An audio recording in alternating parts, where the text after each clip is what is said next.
Good morning. So a few days ago, Ben Payton contacted me and asked me to come up here and spend a few minutes talking to you about stewardship and my faith walk. My initial reaction was, didn't I just do that? I didn't want anyone else's reaction to be, oh no, not her again.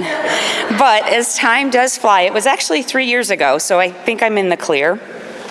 3 years ago, when I gave my stewardship talk, I spoke about not only coming to Holy Family, but the journey that Scott and I have had in finding our faith. As Father Bruce mentioned in his sermon last week, as I have been an Episcopalian longer than the average 3 to 5 years. I'm 50 years and counting, so it's been quite a journey. But this time I want to come before you.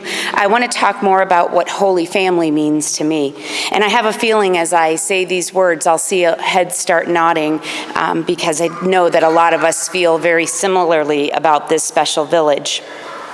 This building and grounds is more than just a building and grounds. It's a community that we, everyone in this room, has built by our offerings.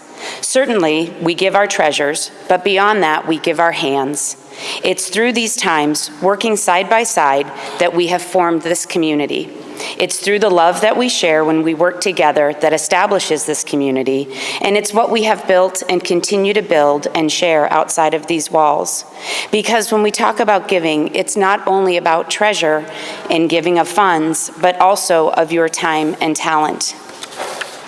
During my time at Holy Family, I have found so many ways to offer up my time and talent.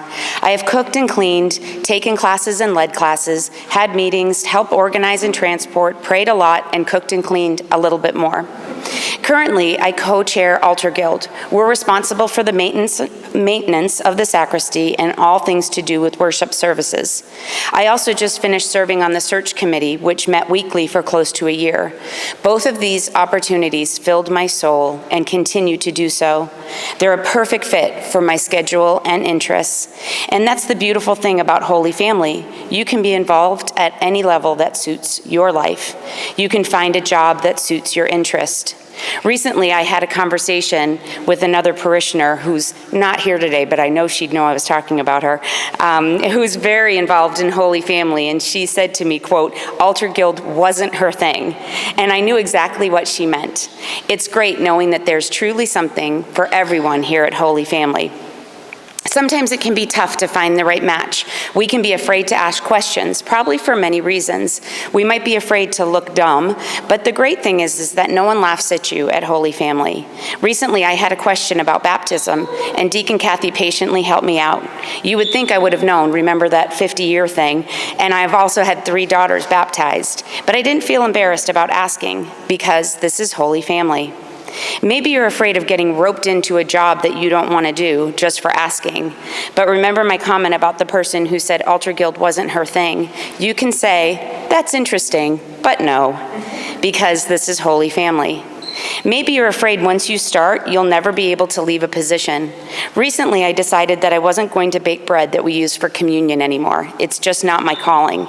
And so I let people know, and not one person commented. In fact, 2 people said, I can bake bread more often because this is Holy Family. It's often said that when you donate, you end up getting back tenfold. But I think that when you give of your time, you end up getting back more than that.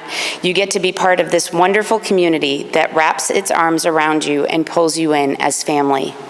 So in this sometimes squirm in your seat season of stewardship, while you take time to reflect on our own place within Holy Family, give time to think about your financial contribution, but also think about giving yourself to build this community and continue to give of yourself so that we carry on truly being the hands and heart of Jesus.